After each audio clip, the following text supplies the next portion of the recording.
Express minute కు స్వాగతం. ఏపీకి సంబంధించిన అప్డేట్స్ చూద్దాం. రాజధాని గ్రామాల్లో నెలకొన్న సమస్యలపై మంత్రి నారాయణ గుంటూరులో సమీక్ష నిర్వహించారు. దసరా రోజు రాజధాని శంకుస్థాపన జరగనున్న నేపథ్యంలో గ్రామ కంటాలు, రైతు కూలీల సమస్యలను వెంటనే పరిష్కరించాలని అధికారులను ఆదేశించారు. ఆరోగ్య శాఖ మంత్రి కామినేని శ్రీనివాస్ కడపలోని రిమ్స్ ఆసుపత్రిని సందర్శించారు. ఆసుపత్రిలో నూతనంగా ఏర్పాటు చేసిన కార్డియాలజీ వార్డును ప్రారంభించిన మంత్రి వైద్యులతో సమావేశమై సమస్యలను అడిగి తెలుసుకున్నారు.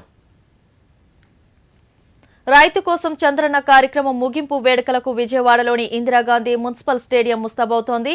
ఈ కార్యక్రమంలో జిల్లా మంత్రులతో పాటు రైతులు, వ్యవసాయ శాఖ అధికారులు పాల్గొననున్నారు. అనంతపురం జిల్లా పెన్నా అహోబిలం వద్ద పెన్నా నదిపై ఉన్న ఐరన్ వంతెన శిథిలావస్థకు చేరుకుంది. ఇటీవల లారీ ఢీకొనడంతో వంతెన రక్షణ గోడ కూడా ధ్వంసమైంది. దీంతో ఎప్పుడు ఏ ప్రమాదం సంభవిస్తుందోనని వాహనదారులు ఆందోళన చెందుతున్నారు.